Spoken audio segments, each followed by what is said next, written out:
Quel sublime trésor, plus précieux que l'or, tes paroles de vie éternelle. Œuvre par ton esprit pour révéler le Christ. Parle-nous, nourris-nous par ta voix.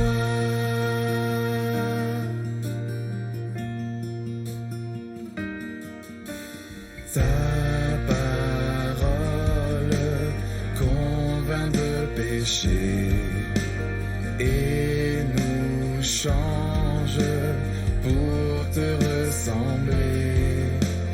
Que nos cœurs soient comme un sol fertile, combat en nous l'incrédulité. Quel sublime trésor, plus précieux que l'or, tes paroles de vie éternelle. Œuvre par ton esprit pour révéler le Christ. Parle-nous, nourris-nous par ta voix.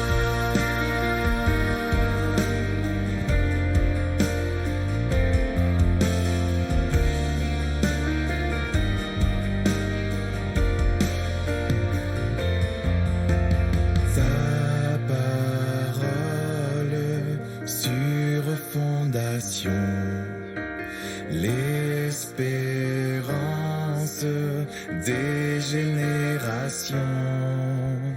Que nos vies soient bâties sur ce roc. Instruis-nous pour marcher dans tes voies. Quel sublime trésor, plus précieux que l'or, tes paroles de vie éternelle.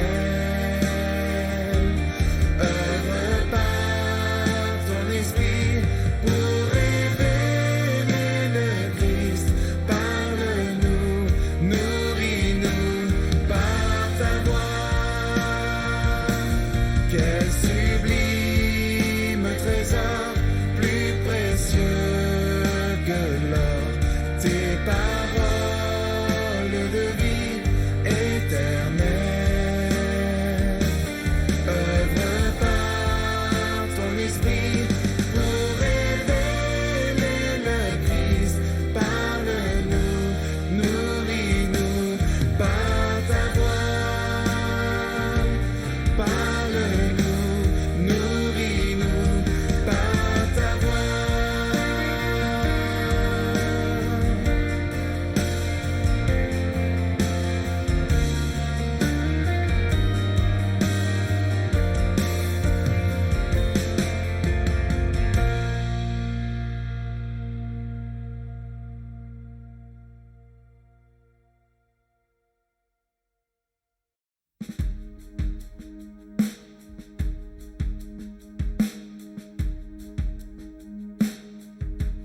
foi en tes promesses invisibles, scellées par Jésus à la croix.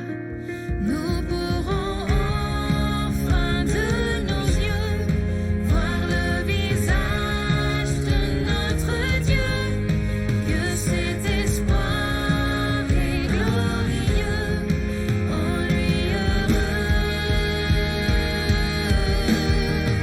Oh, viens Jésus, ô Seigneur, hâte ton retour.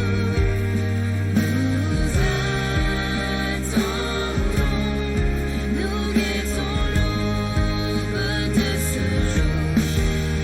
Oh, viens Jésus, descends pour rassembler les tiens.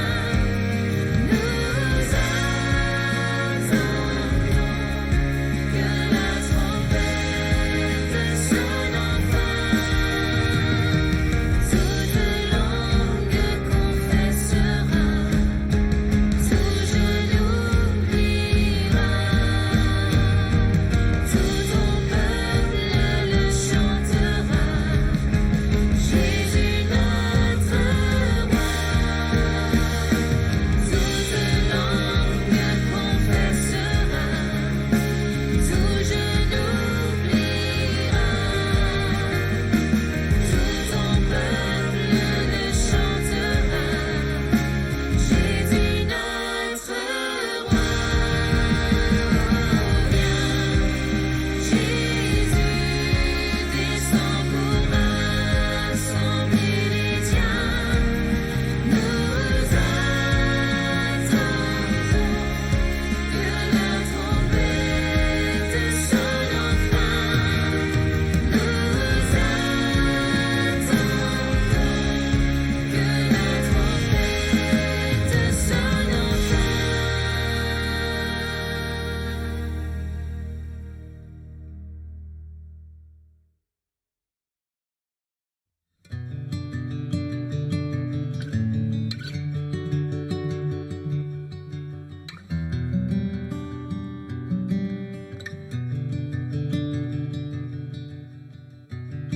Seigneur, tu vois mon cœur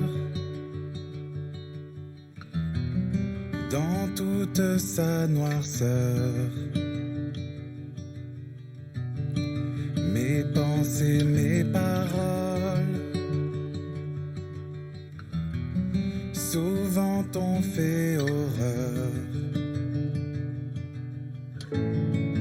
Humilié devant toi, convaincu par ta loi, Dieu de grâce, je me repens et prie. Père éternel, pardonne-moi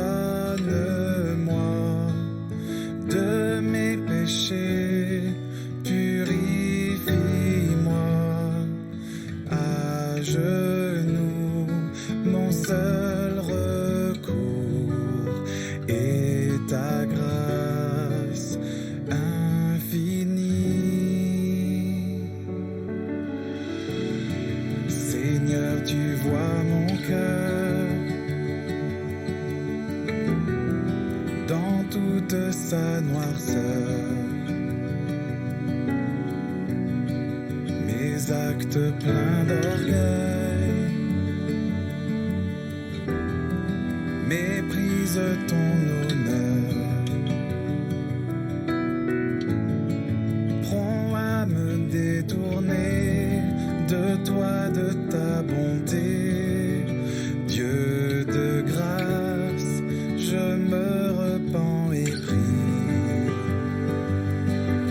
Père éternel, pardonne-moi de mes péchés, purifie-moi.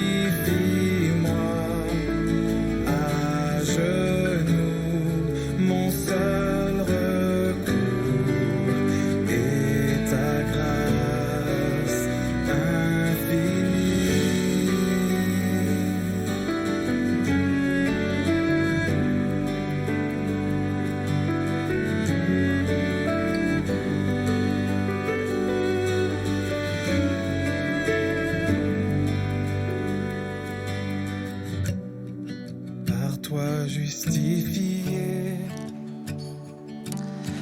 Voilà, bonjour à tous, bienvenue vraiment à l'Église chrétienne évangélique. Pour ceux qui ne me connaissent pas, je suis Jonathan et je suis là pour coordonner le temps de culte que l'on va vivre tous ensemble maintenant. Alors que vous soyez présents ici ce matin, soit dans la salle du bas, soit dans la salle du haut, ou que vous soyez derrière vos écrans, pour ceux qui participeront à ce temps de culte un petit peu plus tard dans l'après-midi, lors de la diffusion sur YouTube. On est vraiment heureux de pouvoir partager ce moment tous ensemble. Vous l'aurez également remarqué, j'ai la lourde tâche d'animer ce premier culte de l'année 2021 et donc de vous manifester mes vœux pour cette nouvelle année. Et le moins qu'on puisse dire, donc, c'est que je nous souhaite qu'elle soit meilleure que l'année 2020, mais surtout que le Seigneur puisse continuer de travailler nos cœurs en permanence afin qu'on lui soit toujours plus fidèle et plus obéissant. Et qu'on puisse aussi lui consacrer encore plus de temps que ce que nous lui avons consacré en 2020. Et enfin, qu'on puisse en permanence rechercher sa face, enraciné dans sa parole, et à chercher toujours à le suivre, quels que soient les projets qu'il aura pour nous.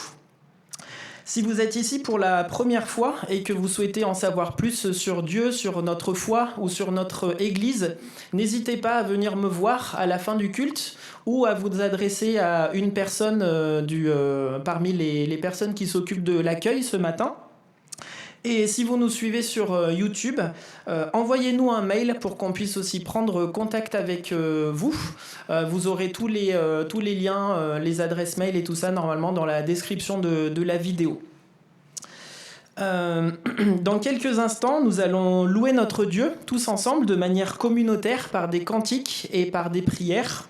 Puis je laisserai ensuite la place à Jean-Marc Bogetto, un des responsables de notre église, qui nous apportera un enseignement de la Bible. Cet enseignement sera le 12e volet d'une série de prédications suivies sur le livre des Actes, qu'on a maintenant débuté au début du mois d'octobre. Et j'en profite pour vous rappeler que tous les précédents épisodes sont disponibles soit sur notre chaîne YouTube, soit sur notre site internet de l'église. Mais avant tout, je vous propose de prier, de remettre ce temps entre les mains de Dieu. Seigneur, merci pour cette opportunité et cette joie que tu nous donnes de nous retrouver, Seigneur, dans ces locaux, en présentiel, en cette année 2021, pour commencer cette nouvelle année. Merci Seigneur de nous donner cette chance de pouvoir te louer, t'adorer et t'apporter ce culte. Merci aussi parce que tu as un message à nous faire passer au travers de ton enseignement de la Bible et que tu puisses nous permettre d'être attentifs, d'être pleinement concentrés, Seigneur. Aide-nous à mettre de côté tout ce qui peut nous rendre soucieux dans nos vies quotidiennes et qu'on puisse être vraiment pleinement concentrés pour recevoir ce que tu as à nous apporter ce matin. En ton nom. Amen. Lors de mes récentes lectures quotidiennes, le Seigneur a attiré mon attention sur un passage qui se trouve dans le livre de Job et que je voudrais vous lire ce matin. Ce passage se situe donc dans Job au chapitre 9. Les versets, je vais lire des versets 2 à 10 et je vais commencer dans la deuxième partie du verset 2.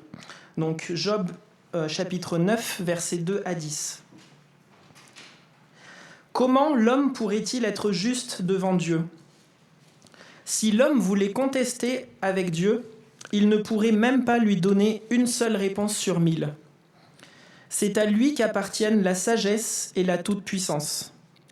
Qui lui a déjà résisté sans subir de dommages ? C'est lui qui déplace les montagnes à l'improviste, qui les bouleverse dans sa colère. Il fait trembler la terre sur elle-même, et ses piliers sont ébranlés. Il donne ses ordres au soleil et le soleil ne paraît pas. Il verrouille le ciel autour des étoiles. Tout seul, il déploie le ciel, il marche sur les hauteurs de la mer. Il a fait la Grande Ourse, Orion et les Pléiades, ainsi que les constellations du sud. C'est lui l'auteur de grandeurs qu'il est impossible d'explorer, de merveilles si nombreuses qu'il est impossible de les compter.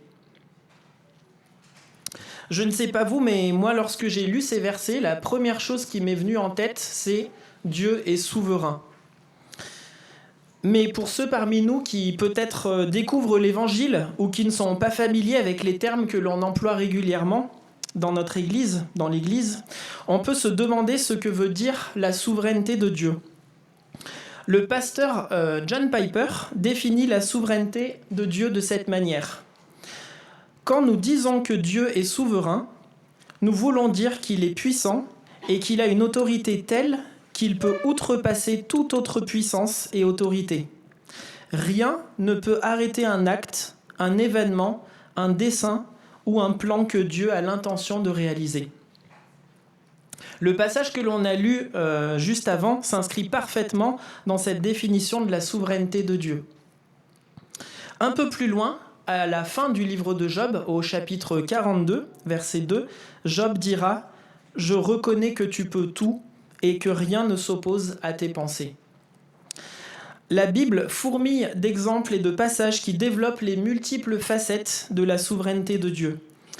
Dieu est souverain sur des événements qui, à première vue, peuvent paraître aléatoires.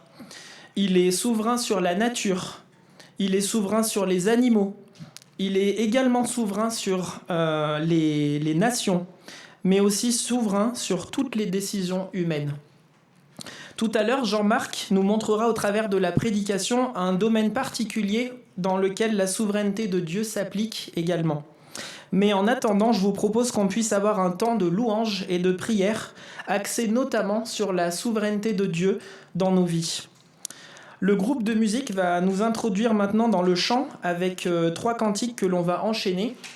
Et puis ensuite, nous pourrons avoir un temps de louange libre dans lequel nous pourrons remercier, louer et adorer notre Dieu pour sa souveraineté sur terre et dans chacune de nos vies. Alors levons-nous pour chanter tous ensemble ces chants.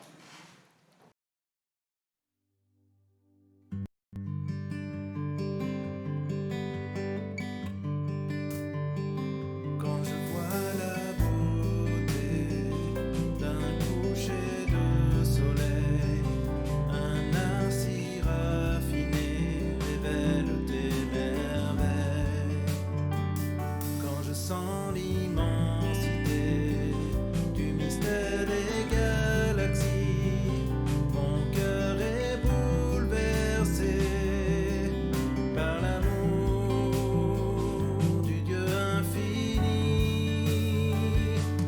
Comment te dire merci? Comment ne pas t'abandonner, ma vie?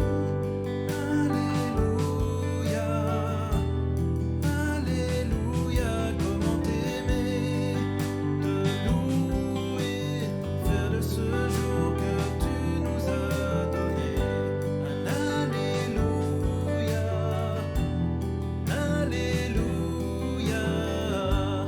Alléluia. Quand j'entends l'histoire d'un Dieu plein de gloire, vêtu d'humanité, souffrant à nos côtés, sur la croix ils t'ont cloué, elle ne pouvait te garder. Tu es ressuscité par ta vie, tu as tout changé. Comment te dire merci? Comment ne pas t'abandonner, ma vie? Alléluia, Alléluia. Comment t'aimer, te louer, faire de ce jour que tu nous as donné un Alléluia, un Alléluia, Alléluia.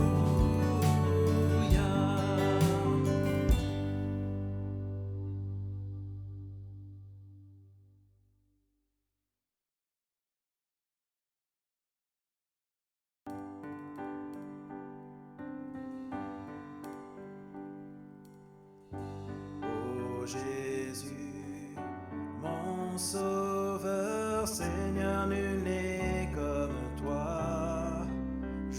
après jour, je te louerai, car ton amour est merveilleux.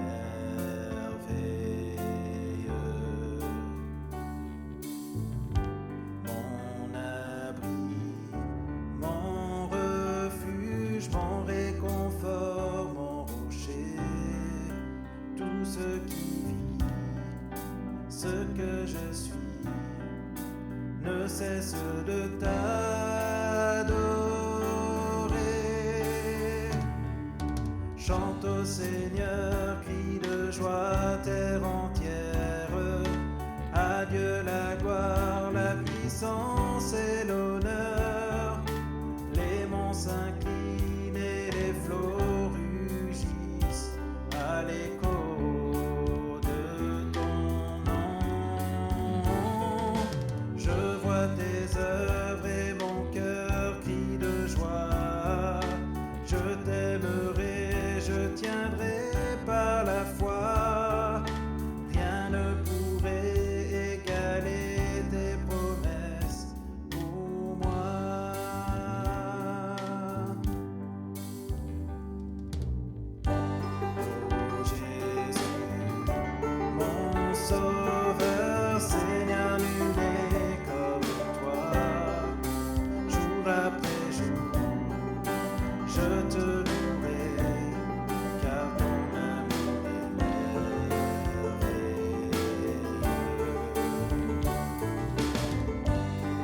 Mon abri, mon refuge, mon réconfort, mon rocher, tout ce qui vit, ce que je suis, ne cesse de t'adorer.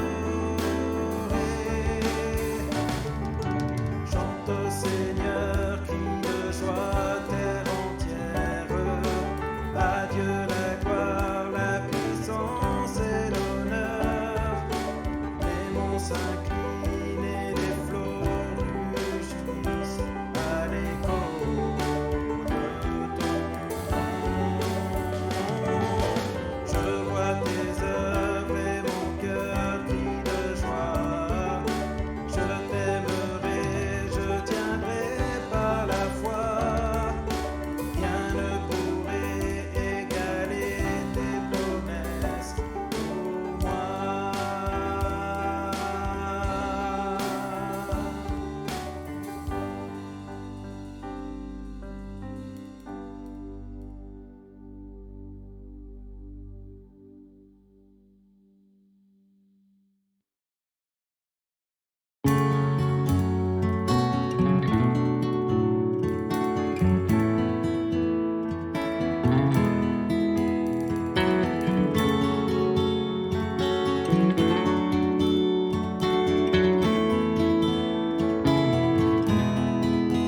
De son trône de clarté, de son ciel de pureté, Jésus-Christ est descendu jusqu'à nous, pécheurs perdus.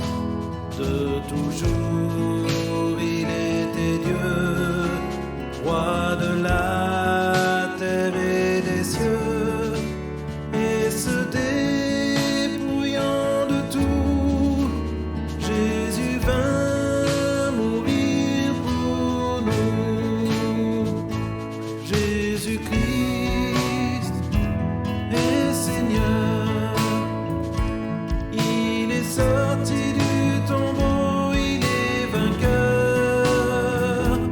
Tout genou fléchira, toute langue confessera que Jésus est Seigneur.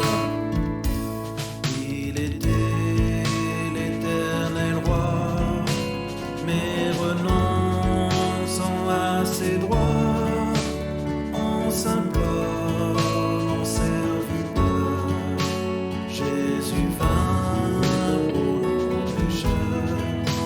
Bien que fils, Jésus a pris par les choses qu'il souffrit, jusqu'à la mort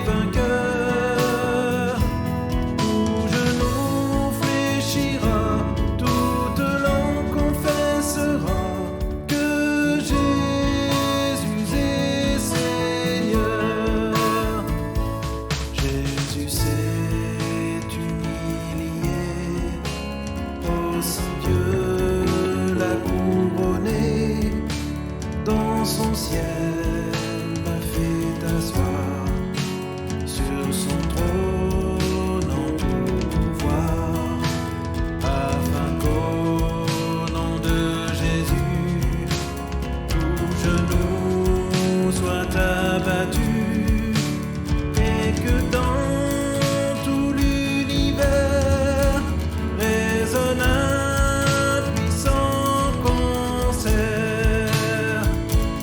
Jésus-Christ est Seigneur, il est sorti du tombeau, il est vainqueur. Tout genou fléchira, toute langue confessera que Jésus est Seigneur.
Amen.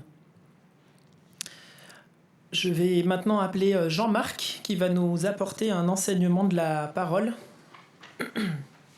Puis je vais prier Jean-Marc.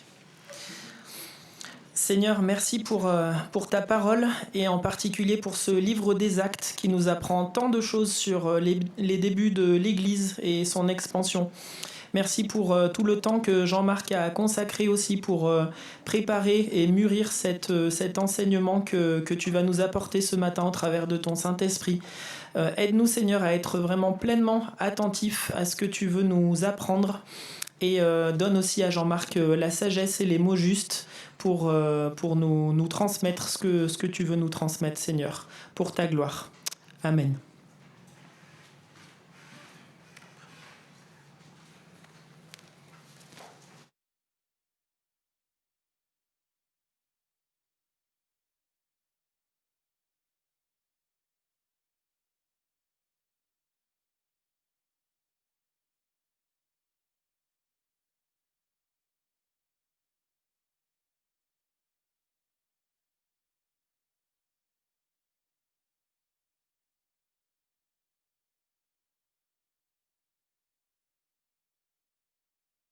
En 2021 reste la même que celle de la fin de l'année 2020.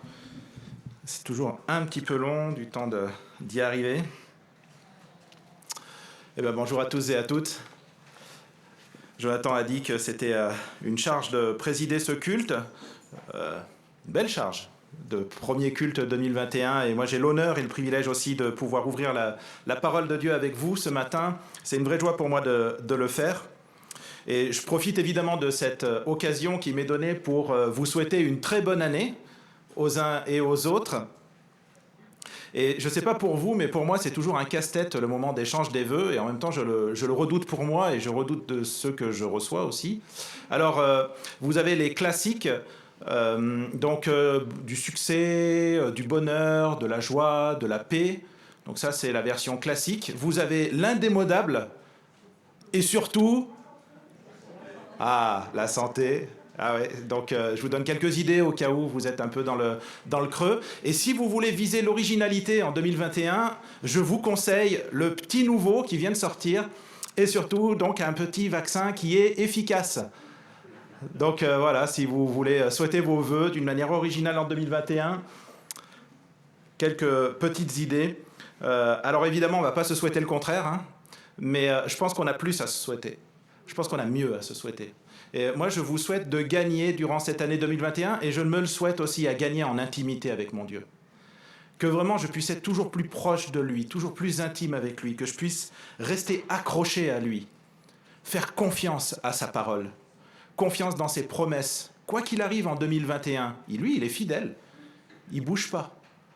Il est inébranlable. Et il y a tellement de choses dans la parole. Et je vous souhaite ces vœux-là d'être accrochés à notre Dieu, individuellement, et je nous le souhaite aussi collectivement en assemblée pour qu'il nous transforme par sa parole et qu'elle ait un impact toujours plus concret dans nos vies. Ce matin, on reprend notre série de prédications sur le livre des Actes après 2 semaines de pause. Ce livre des Actes qui décrit l'expansion de l'Église au 1er siècle de notre ère. Et avant de monter auprès du Père, Jésus avait dit à ses disciples dans Actes au chapitre 1 et au verset 8 « Vous serez mes témoins à Jérusalem, dans toute la Judée, dans la Samarie et jusqu'aux extrémités de la terre. » Et effectivement, l'Église a commencé d'une manière assez localisée autour de la ville de Jérusalem, avec des Juifs qui habitaient la ville. Et puis elle s'est étendue à des Juifs qui n'habitaient pas la ville de Jérusalem, et puis ensuite à des Juifs de culture grecque. Et puis quand on arrive dans Actes au chapitre 8... on retrouve les disciples et des diacres qui sont présents dans le territoire de Samarie. Donc on continue à élargir petit à petit la zone d'influence de l'Église et de pénétration de l'Évangile. Et dans Acte 8, donc l'Évangile est annoncé à Samarie, cette ville, cette région où les gens forment un amalgame de personnes partiellement juives qui ont été ajoutées à l'Église mère de Jérusalem. Et puis, il reste cette dernière étape que j'ai soulignée ici, qui n'est pas encore arrivée dans Acte 8, au début d'Acte 8 en tout cas, jusqu'aux extrémités de la terre. Et ce matin, on va voir ensemble le texte qui marque le début, petit début, mais tellement probant et tellement révélateur de ce qui va se passer par la suite, le début de l'accomplissement de cette partie de l'ordre et de la promesse que Jésus avait fait à ses disciples, vous serez mes témoins jusqu'aux extrémités de la terre. Philippe, appelé aussi l'évangéliste, il est appelé comme ça essentiellement pour le distinguer de l'apôtre qui avait le même nom, apôtre Philippe, Philippe l'évangéliste, et il est appelé aussi comme ça parce qu'il avait manifestement le don d'évangéliste, va rencontrer dans le texte qu'on va voir ce matin un Éthiopien qui a quelques particularités qu'on va découvrir ensemble.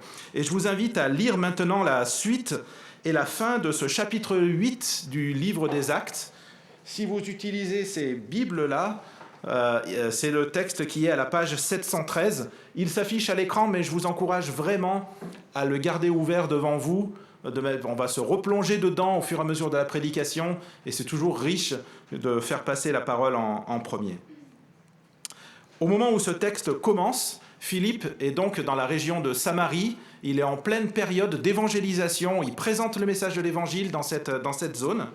Et un ange du Seigneur s'adressa à Philippe en disant « Lève-toi et va en direction du sud, sur le chemin qui descend de Jérusalem à Gaza, celui qui est désert. » Il se leva et partit.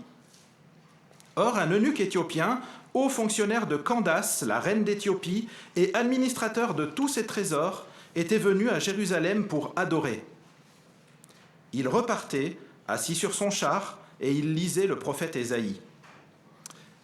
L'Esprit dit à Philippe « Avance, approche-toi de ce char. » Philippe accourut et entendit l'Éthiopien lire le prophète Ésaïe.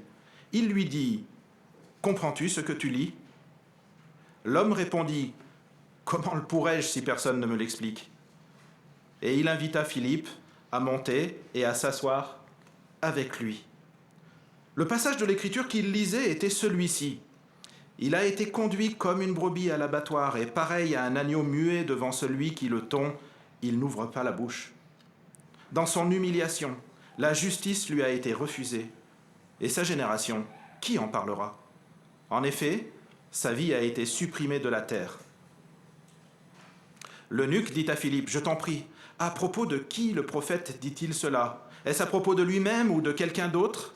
Alors Philippe prit la parole et, en parlant de ce texte de l'Écriture, il lui annonça la bonne nouvelle de Jésus.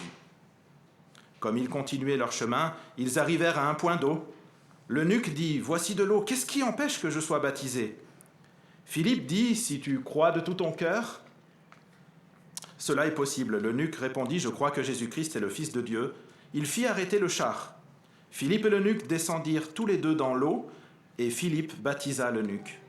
Quand ils furent sortis de l'eau, l'Esprit du Seigneur enleva Philippe, et l'eunuque ne le vit plus. Il poursuivit sa route tout joyeux. Philippe se retrouva dans Azote, puis il alla jusqu'à Césarée, en évangélisant toutes les villes par lesquelles il passait.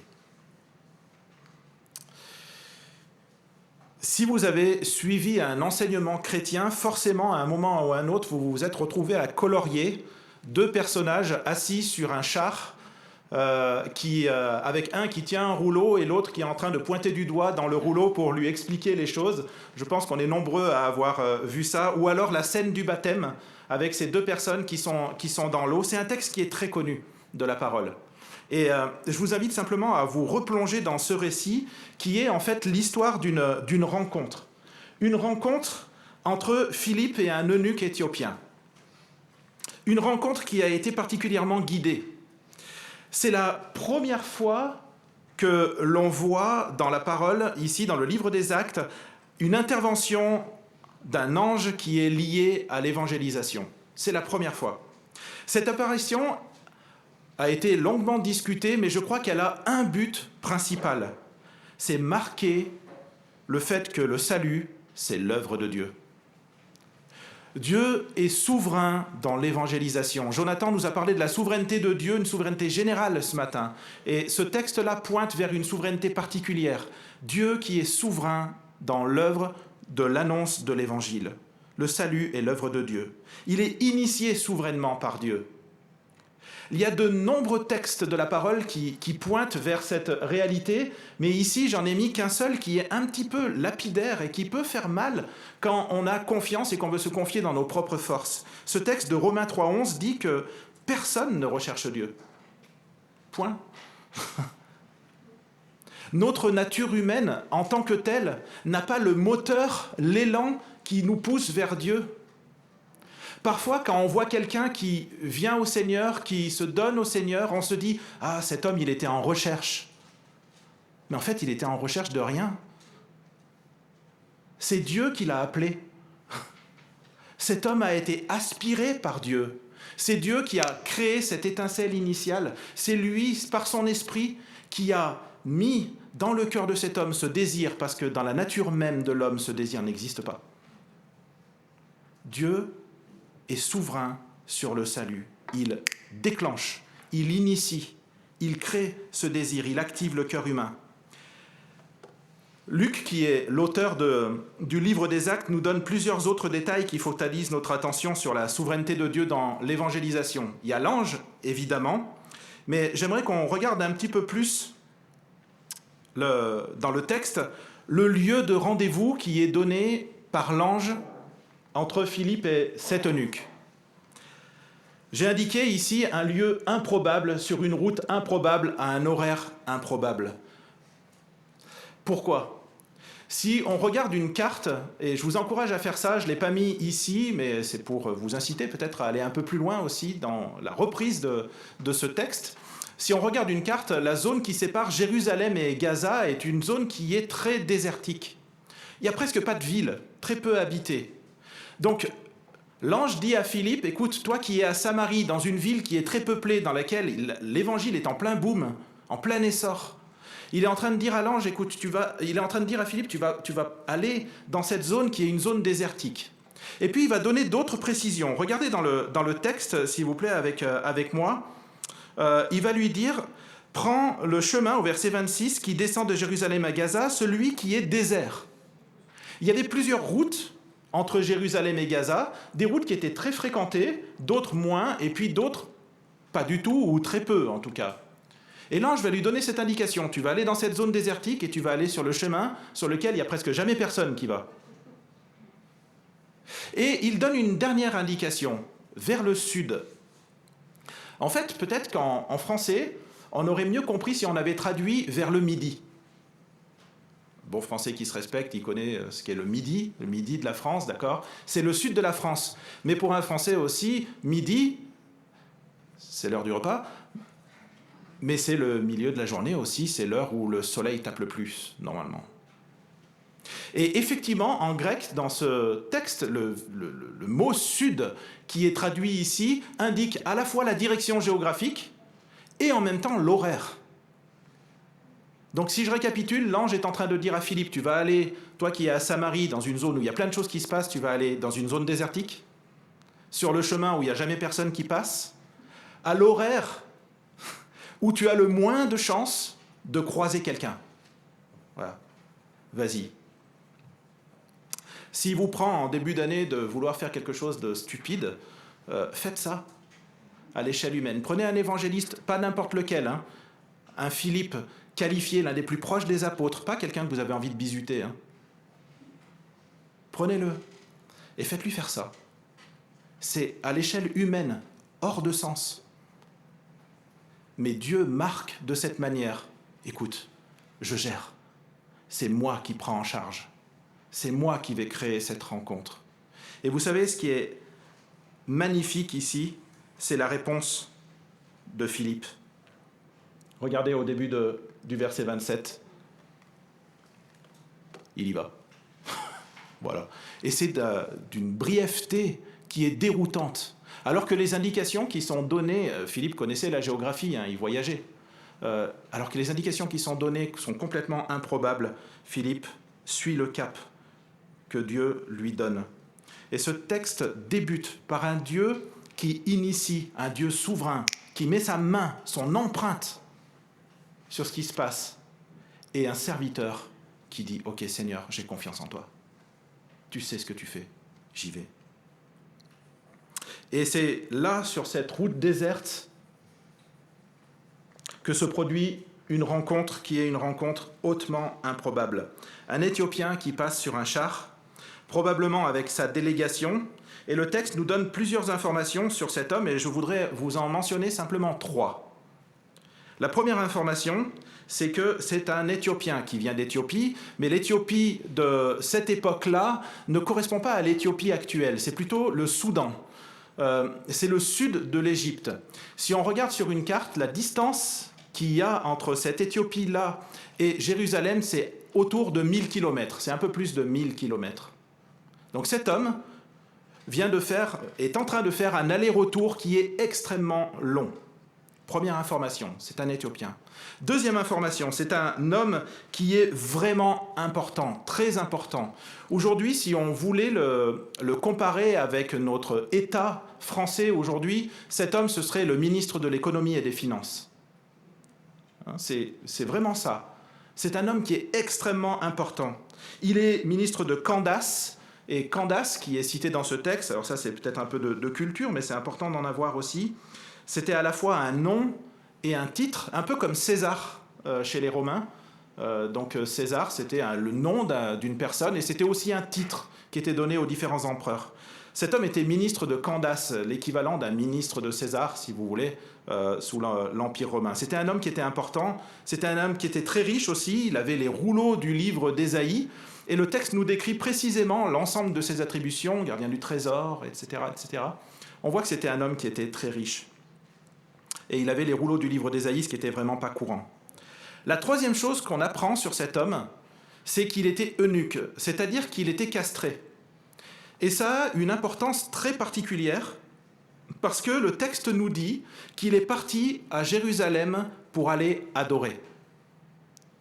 Et si vous regardez dans la loi, et en particulier dans un texte pour ceux et celles qui prennent des notes, dans Deutéronome, au chapitre 23 et le verset 1, vous verrez qu'un eunuque ne pouvait pas entrer dans le temple.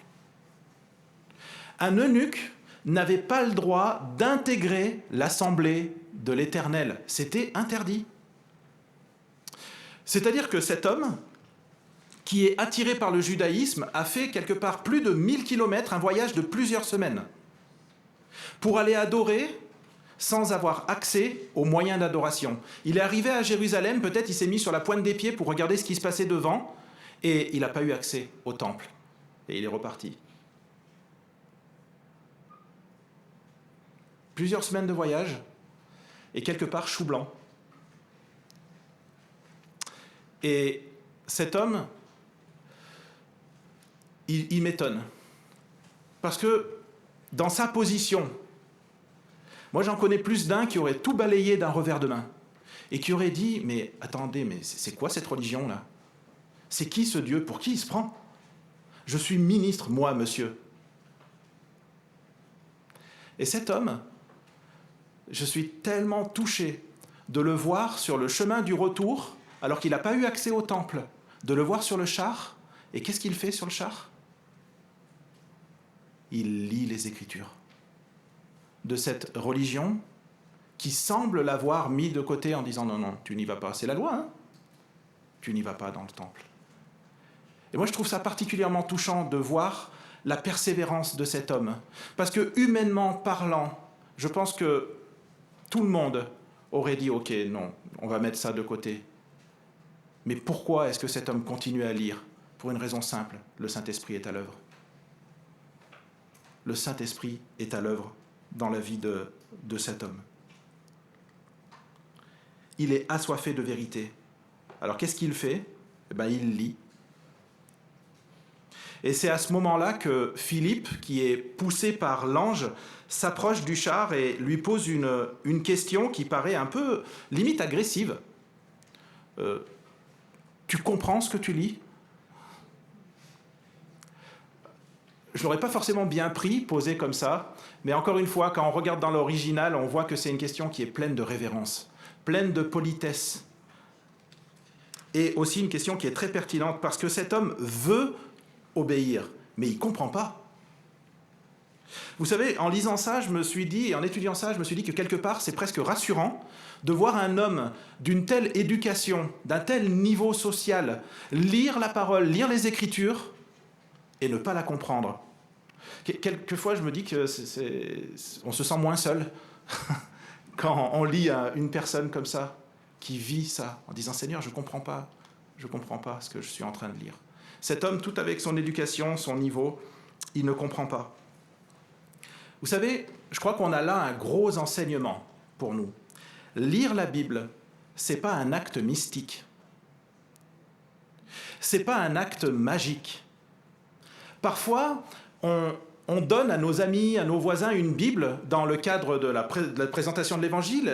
On a envie vraiment qu'ils connaissent ça. On leur donne une Bible et puis on leur dit « Tiens, ça va transformer ta vie. Lis, tu vas voir, ça va te bouleverser. » Et puis, nous, on prend la tangente, on s'en va et on espère qu'il y ait une sorte de miracle qui se produise au moment où les personnes touchent le livre et puis le mettent sur leur table de chevet. Enfin, je ne sais pas, on a des réflexes un peu étranges qui se passent. On est plusieurs ici à connaître des personnes qui se sont vraiment et authentiquement données au Seigneur à travers une lecture assez abrupte de la parole. Moi, j'en connais. Sans explication, ils ont lu la parole et ils ont été transformés. Gloire à Dieu. Gloire à Dieu. Mais il faut reconnaître que c'est vraiment pas la norme. Vraiment pas la norme. La Bible, elle demande des explications. Elle demande des explications. Et des explications qui doivent être données par des hommes qui sont soumis, des Philippe, qui connaissent leur Dieu et qui lui obéissent. Et c'est notre mission, et quelque part ça rejoint les vœux que je formulais au début, de mieux connaître, approfondir la parole de Dieu, de mieux se l'approprier, cette parole de Dieu, de se fonder sur la parole de Dieu. C'est une aubaine dans ce texte. On aimerait que tous nos contacts avec nos amis se passent de la même manière. Il est en train de lire la Bible, enfin la Bible de l'époque, donc c'est juste l'Ancien Testament. Donc évidemment, ça paraît idéal, et Philippe le rejoint sur son char. Et c'est un deuxième enseignement que je tire ici. Quelque part, Philippe rejoint son monde. Philippe rejoint son monde. Évidemment, l'eunuque qui était en train de lire Ésaïe 53, qui, pour ceux qui connaissent la Bible, est le texte de prédilection qui présente le Messie, celui qu'on reconnaît à travers Jésus-Christ, nous qui sommes chrétiens. Mais vous savez, Philippe aurait très bien pu dire « Non mais avant Ésaïe 53, il y a d'autres choses ». En fait, c'est important que je lui explique le début de la Genèse, parce que dans le livre de la Genèse, on voit tout le mécanisme du péché. Et c'est vrai que c'est très important de comprendre le mécanisme du péché, parce qu'on ne fait que reproduire ça. Il aurait pu dire, mais c'est très important aussi que j'aborde Genèse 15, Genèse 17, avec l'alliance d'Abraham, parce qu'elle est fondatrice, c'est quelque chose qui est fondamental pour nous.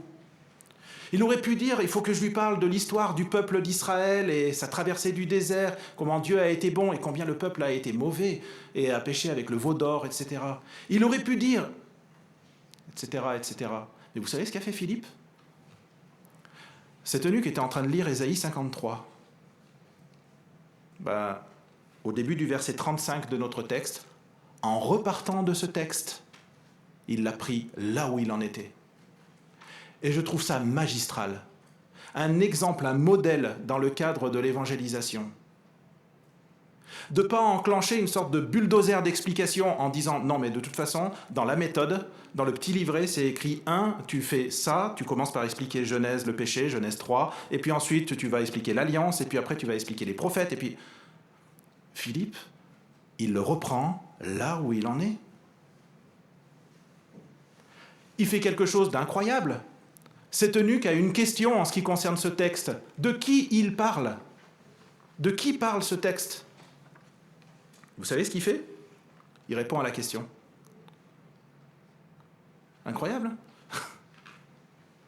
Et parfois, on est tenté de vouloir utiliser une sorte de méthode petit 1, petit 2, petit 3 dans le cadre de l'évangélisation. Et c'est important d'avoir des méthodes et c'est important d'avoir des outils. C'est fondamental et je vous encourage vraiment à vous approprier des méthodes et des outils. Mais avant tout et par-dessus tout, s'adapter à la personne qui est en face de nous. Qui est-elle ? Où est-ce qu'elle en est ? Qu'est-ce qu'elle lit ? Il fait ce que tout chrétien devrait faire. Un jour, il y a un collègue de travail qui m'a demandé de lui expliquer les enseignements, quelques enseignements de la parole. Il a terminé sa question en me disant « Par contre, je t'avertis, je suis nul en Bible. » un peu comme si c'était une matière, vous savez, scolaire. Je suis nul en maths, je suis nul en français. Moi, je suis nul en Bible. C'était sa manière d'exprimer le fait de dire, mais il faut que tu reprennes à zéro, quoi. Parce que moi, Isaac, c'est le fils de mon voisin. Vous voyez le truc? Il faut savoir s'adapter. Il faut savoir s'adapter. C'est étonnant de voir combien est-ce que, autant on a beaucoup de détails sur cet eunuque, son statut, son niveau social, etc., autant on ne sait rien de ce que Philippe a dit à cet eunuque pour l'amener au Seigneur. Regardez dans le texte, un blanc total, vide. On n'a aucune information. Eh bien, je crois que c'est justement pour ça. Parce que j'ai du mal à imaginer que, vu la soif de cet eunuque, il se soit contenté de sa simple question. Il a dû en poser d'autres et encore d'autres et encore d'autres. Et Philippe, au fur et à mesure, il s'est adapté. Il s'est adapté. Et il a répondu à ses questions, il s'est adapté à son interlocuteur. Et donc, son explication, elle était personnalisée et donc pas reproductible. Et je trouve particulièrement parlant le blanc qu'il y a dans la parole à ce sujet-là. Rejoindre, s'adapter et montrer Jésus dans la parole. C'est une finalité, autant il y a un blanc sur l'explication, le contenu, mais autant sur l'objectif. Il n'y a pas de blanc. Là, l'objectif, il est général. On s'adapte, on rejoint la personne sur son char, et il y a une expression que j'aimerais vraiment graver dans nos esprits ce matin, c'est ça. Rejoignons nos amis sur leur char et montrons-leur Jésus-Christ. Une explication qui ne pointe pas vers Jésus-Christ. C'est pas un échec, mais c'est une explication qui n'est pas terminée. Il faut aller plus loin, il faut aller à Jésus-Christ, inévitablement et systématiquement. Au fil des kilomètres de cet échange, l'eunuque va accepter personnellement le message de l'Évangile et il va demander le baptême. J'ai entendu déjà des personnes qui utilisent ce texte pour justifier une forme de rapidité dans le baptême. Et c'est vrai qu'incontestablement, dans ce texte, l'eunuque accepte le message de l'Évangile et il se fait baptiser immédiatement derrière. C'est incontestable, c'est indiscutable. Je voudrais juste, sans entrer dans le détail, faire quelques remarques. La première, elle concerne l'importance du baptême. Autant il y a plein de choses qu'on ne sait pas sur comment est-ce qu'il a amené cet homme à Jésus-Christ, mais on a tout un passage, plein de mots dans ce texte qui nous décrivent le temps du baptême. Et en relisant le livre des Actes, je suis particulièrement étonné, pour les besoins de cette série de prédications, de voir combien est-ce que est martelé dans la bouche des diacres, dans la bouche des apôtres, ce « repentez-vous et soyez baptisés »,« repentez-vous et soyez baptisés »,« repentez-vous et soyez baptisés ». Et c'est vraiment très récurrent dans le livre des Actes quand on le lit. L'ordonnance et l'obéissance à l'ordonnance du baptême qui suit la conversion est si importante dans ce texte que Dieu va même pourvoir à un point d'eau en plein désert. Vous avez remarqué ça ? Un point d'eau tellement abondant qu'ils ont pu rentrer tous les deux dedans et donc le baptême s'est pratiqué par immersion. Dieu a pourvu en plein désert pour marquer l'importance du baptême. Première chose. Deuxième remarque, c'est que c'est l'eunuque qui demande le baptême. Dans vos Bibles, vous devez avoir un verset qui est entrecroché, cette belle déclaration de foi qui appartenait probablement pas aux manuscrits originaux. Et sans doute, le copiste a dû être un peu interpellé par ce manque, entre guillemets, d'une confession de foi individuelle. En réalité, ce n'est pas un manque. L'eunuque de lui-même, il demande le baptême. Donc il y a une vraie adhésion personnelle, c'est une demande personnelle, c'est un baptême de professant. Il verbalise sa demande. Et sans aucun doute, Philippe a dû expliquer le sens du baptême. À quoi ça correspond ? Ce qui se passe à Jérusalem. Il a dû lui expliquer le « repentez-vous et soyez baptisés ». Il a dû prendre le temps, ça a dû prendre des kilomètres. La troisième remarque, c'est qu'on est dans une situation particulière, à plusieurs niveaux. Dans le Nouveau Testament, on voit clairement et nettement le rôle de l'Église locale dans le baptême. C'est à l'Église locale de recevoir la confession de foi du futur baptisé. Il y aurait beaucoup de choses à dire à ce sujet-là, mais j'accélère un petit peu. L'Église locale, elle est particulièrement concernée parce que ça a des implications, le baptême, sur la vie de la communauté. Mais ici, cet eunuque éthiopien va retourner dans son pays, dans un lieu où il n'y a pas d'église locale. Dans un lieu où il va être le premier chrétien de sa nation. Donc, acte 8, c'est une exception à la règle. Ce n'est pas la règle. Ce n'est pas quelque chose de normatif dans la pratique du baptême. La quatrième remarque qui est liée à cette troisième remarque, c'est que cette exception, elle existe. Et je pense en particulier à des missionnaires qui sont sur des territoires qui sont loin de nos contextes occidentaux et qui finalement rencontrent des personnes qui se donnent au Seigneur et qui vont retourner dans des lieux où il n'y a pas d'église locale. Et ça existe beaucoup.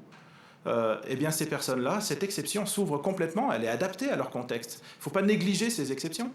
Ces exceptions existent, mais elles ne sont pas la règle. La cinquième remarque, elle concerne la situation individuelle de l'eunuque. On l'a vu précédemment, le texte pointe vraiment particulièrement vers la prise en compte de l'individu. Prise en compte dans l'annonce de l'Évangile, mais prise en compte aussi dans le délai qui sépare le temps de la demande de baptême de la pratique du baptême. Prenons en compte les individus, adaptons-nous à qui ils sont. On a affaire quand même à une personne qui vient de parcourir 1 millier de kilomètres pour aller adorer à Jérusalem, avec toute sa délégation. On a quand même affaire à une personne qui, sur son char, n'est pas en train de faire n'importe quoi, il est en train de lire le prophète Ésaïe. On a affaire à une personne qui est sur son char en train de lire le chapitre 53 du prophète Ésaïe.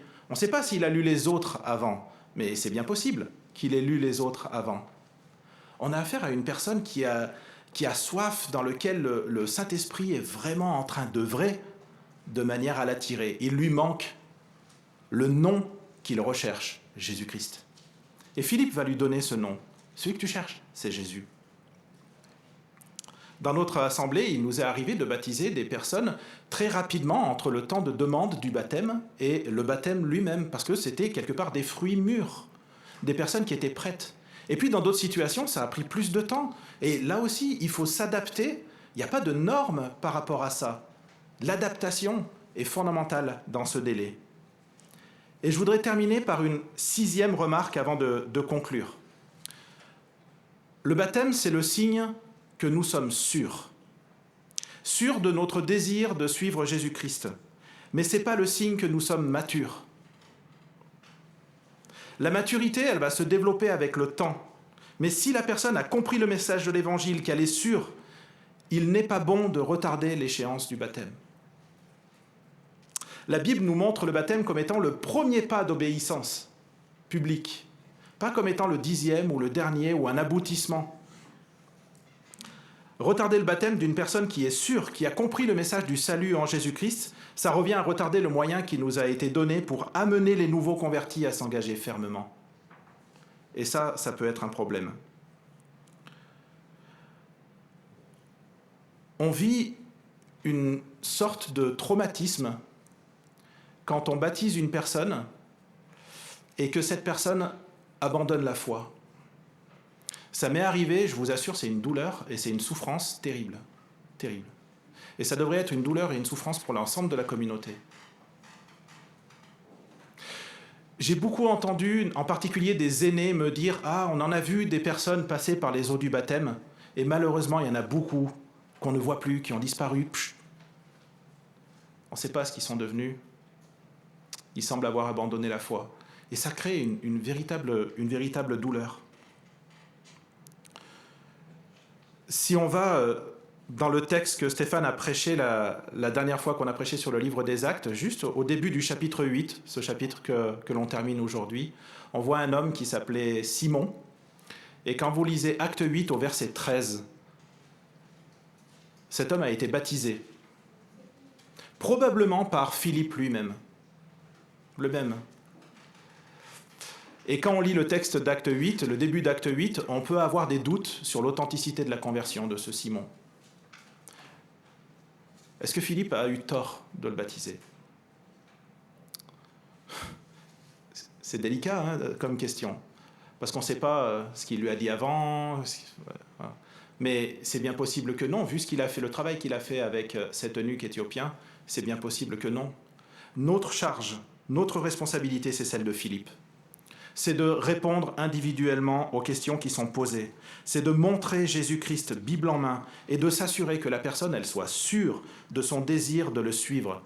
Il faut le faire sérieusement. Il faut prendre le temps qui est nécessaire à la personne, mais il ne faut pas non plus retarder le baptême. C'est une erreur.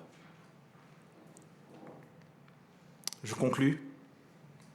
La souveraineté de Dieu, l'intervention inévitable de l'Esprit, un serviteur obéissant qui sait prendre la personne là où elle est et la confronter à la bonne nouvelle de Jésus-Christ, et enfin une décision personnelle qui amène à la conversion et au baptême. C'est la trame de ce récit et c'est aussi ses applications, quelque part. L'encouragement que je nous donne cette année, peut-être en ce début d'année, lorsque on veut rejoindre sur nos amis sur leur char, nos voisins sur leur char, que l'on puisse s'adapter, qu'on puisse les écouter, tenir compte de qui ils sont et pas asséner des vérités peut-être qui sont tout à fait justes, mais qui ne sont pas forcément adaptées à qui ils sont et à là où ils en sont. Les prendre là où ils sont pour leur montrer Christ. On ne sait pas ce qui est devenu cet eunuque éthiopien. Le texte se termine d'une manière assez abrupte. On sait qu'il était heureux et c'est la joie du salut. Il est reparti tout joyeux. Et c'est beau de voir ça à la fin, alors qu'il était plein de questions au début.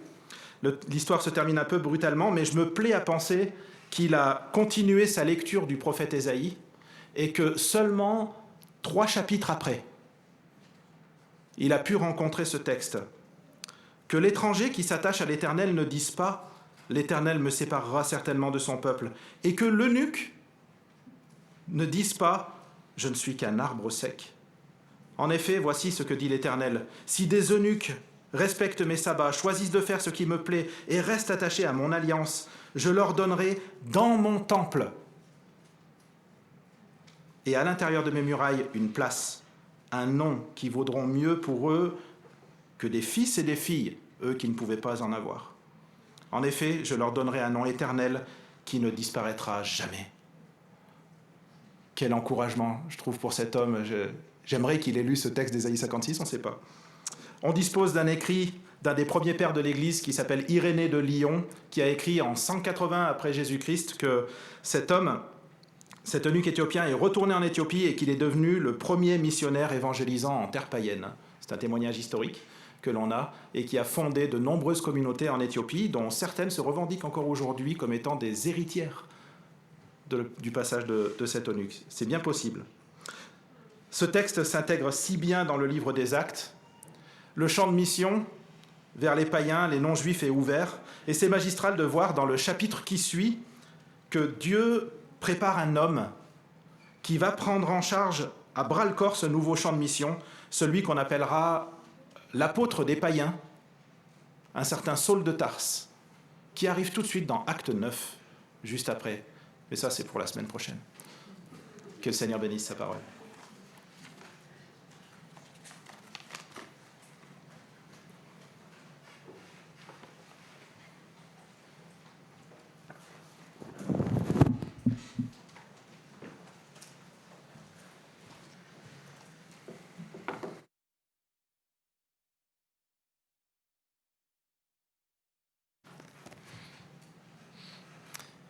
Merci Jean-Marc pour cet enseignement, cette prédication. Je vous propose simplement qu'on prenne 1 minute en silence de réflexion. On va laisser cette slide affichée afin de pouvoir réfléchir aussi à cet enseignement.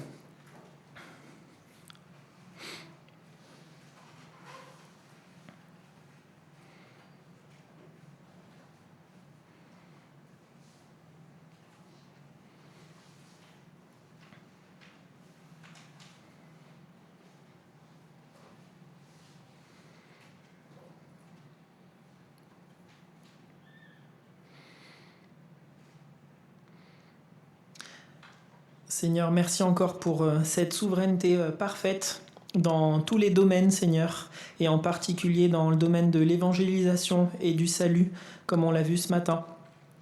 Seigneur, je te prie pour nos vies quotidiennes, Seigneur, aide-nous à pouvoir nous adapter comme on l'a vu. Aide-nous déjà à saisir les occasions de témoignage et d'évangélisation, à ne pas craindre ces moments, Seigneur, mais à pouvoir les saisir et à nous adapter et à tout moment à à tourner les regards, Seigneur, vers Christ, à montrer à toutes ces personnes à qui on témoigne le sacrifice de Christ à la croix, Seigneur. En ton nom. Amen. Je vais maintenant appeler Stéphane pour un temps d'annonce. Stéphane, je te laisse.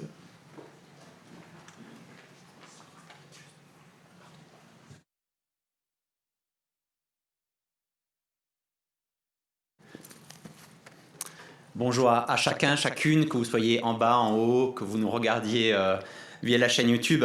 Ça vous manquait, les annonces très longues et très fastidieuses, donc je me suis dit on va reprendre ça pour 2021. Non, c'est une plaisanterie, mais on a quand même quelques petites informations nécessaires pour chacun.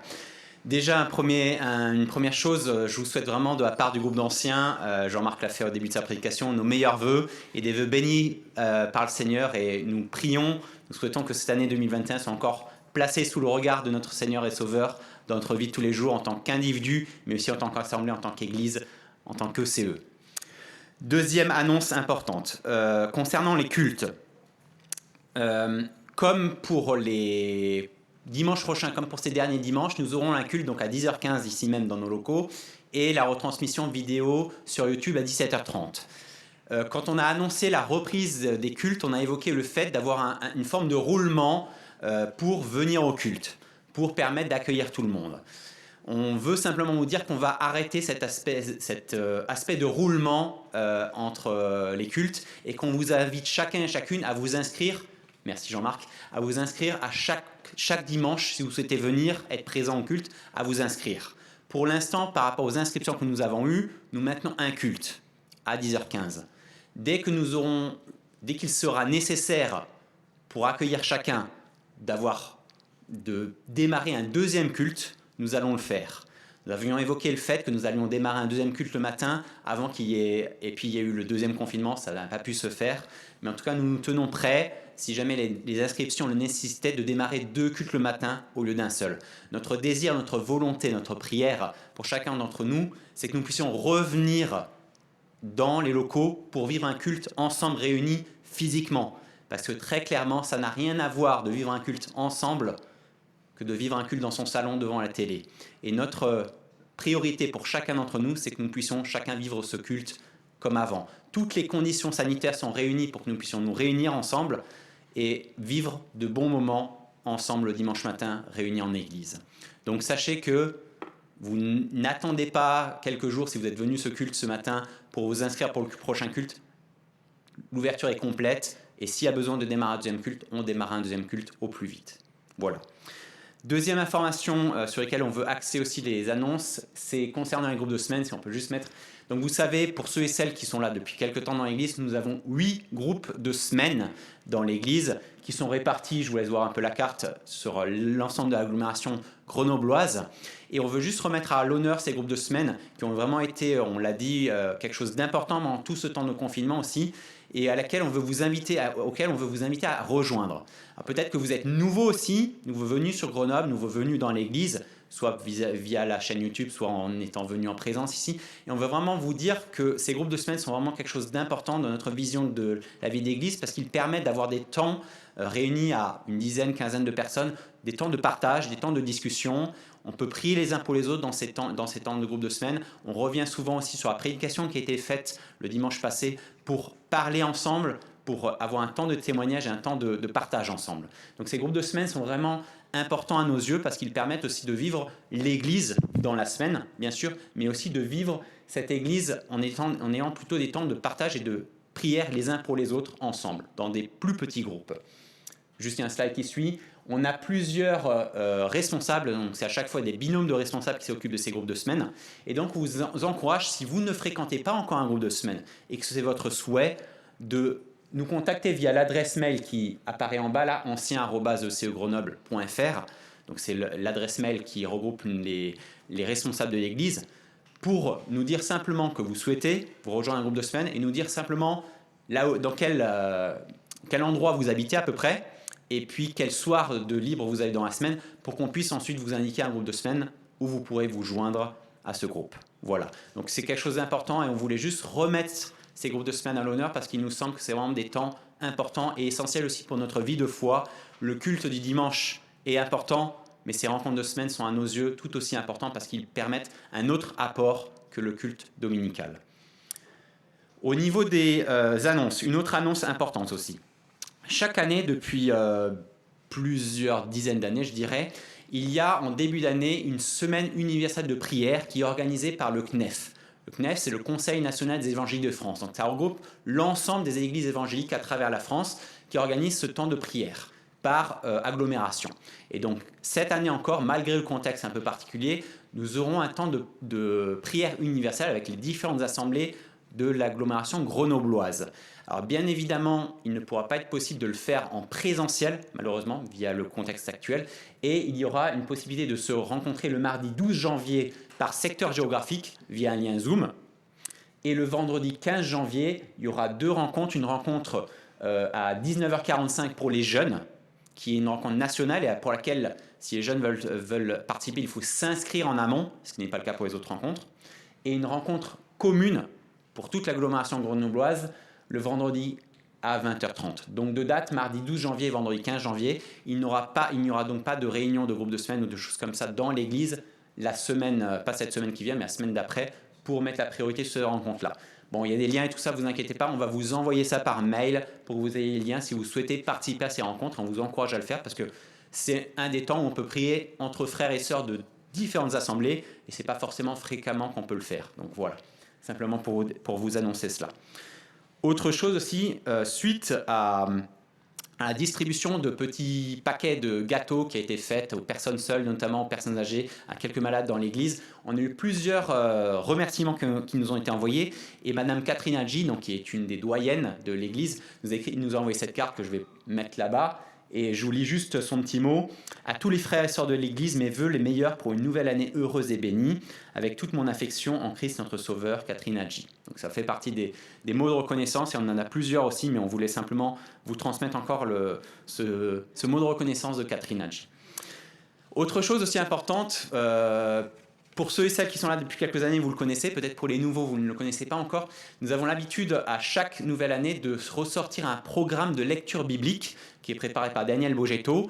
Ce programme de lecture biblique vous permet en 2 ans de lire 2 fois le Nouveau Testament et 1 fois l'Ancien Testament. Donc c'est un programme avec les dates et les chapitres à lire. Ce programme est disponible juste au fond de la salle, là sur la table. Donc vous pouvez le récupérer pour avoir un temps de lecture biblique chez vous. Je pense que c'est un moment essentiel aussi peut-être pour se relancer dans sa lecture biblique. C'est aussi un programme qui peut être intéressant pour plusieurs parce que plusieurs parmi nous l'utilisent et ça peut permettre aussi de nous motiver les uns les autres dans notre lecture quotidienne de la parole de Dieu. Et dernier élément d'annonce encore, on continue aussi à penser à prier à tous ceux et toutes celles qui ont été malades. Et on a encore quelques cas de personnes qui sont malheureusement touchées par le Covid, sans qu'il y ait des cas extrêmes. Mais on pense à elle. On pense aussi à la petite Ava, qui a été hospitalisée, qui a pu revenir à la maison. À Bernard Tchekon, qui a eu une petite opération aussi hier. On pense à Corinne. Plein d'autres personnes qui sont fatiguées, qui sont éprouvées. Et on peut continuer aussi à penser toutes ces personnes dans nos prières, les uns pour les autres, et dans les temps de groupe de semaine qu'on va avoir par la suite.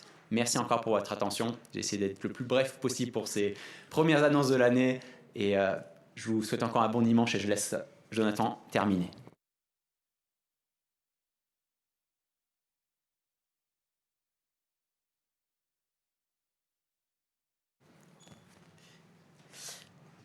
Merci Stéphane pour ces annonces. Et une dernière petite annonce pour ceux qui se posent la question. On vous rappelle qu'on ne fait plus de recueil de l'offrande en présentiel à cause des restrictions sanitaires, mais que vous pouvez toujours, si vous souhaitez donner, on vous encourage à le faire soit par virement bancaire ou alors par chèque ou espèce dans la petite boîte bleue qui est au fond de la salle.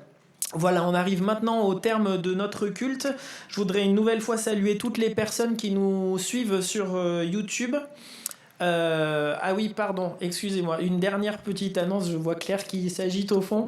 Il y a également les calendriers de méditation quotidienne qui sont disponibles en vente. Claire se tiendra dans son bureau qui est juste de l'autre côté de la cour. Donc vous pouvez aller la voir si vous voulez acheter ces calendriers tout en respectant les gestes barrières, le masque, la distanciation, tout ça. Voilà, désolé. Voilà, je salue les personnes qui nous ont suivis sur YouTube. On vous donne rendez-vous la semaine prochaine, donc soit sur YouTube à partir de 17h15 ou en présentiel à partir de 10h15 le matin avec un lien d'inscription disponible sur notre site internet ecegrenoble.fr. Voilà, bon dimanche à tous, bonne semaine et que le Seigneur vous bénisse. Nous sommes heureux d'avoir passé ce moment ensemble. Rendez-vous dimanche prochain à 17h30 sur notre chaîne YouTube. Pour mieux connaître notre église, visitez notre site www.ecegrenoble.fr. Si vous désirez entrer en contact avec l'un des responsables, écrivez-nous à contact@ecegrenoble.fr. Retrouvez les liens du site et l'adresse de contact en description. À bientôt!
Son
éclat d'idole vert.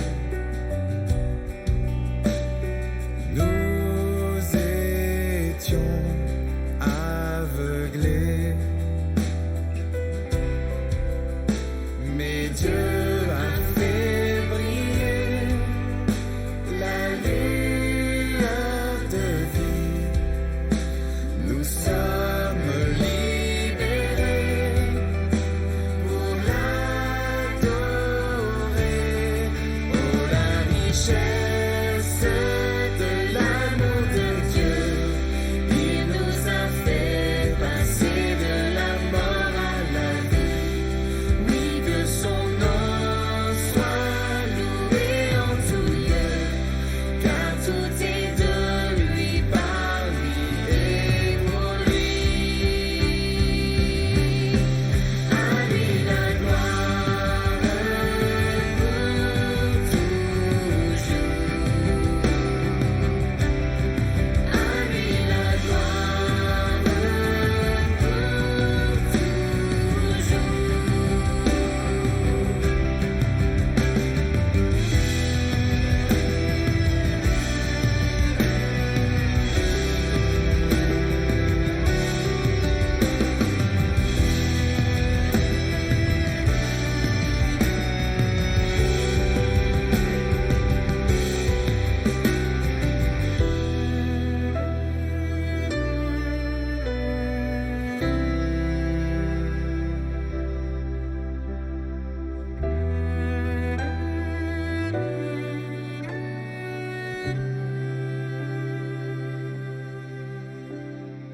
Errons loin de Dieu et de ses voies.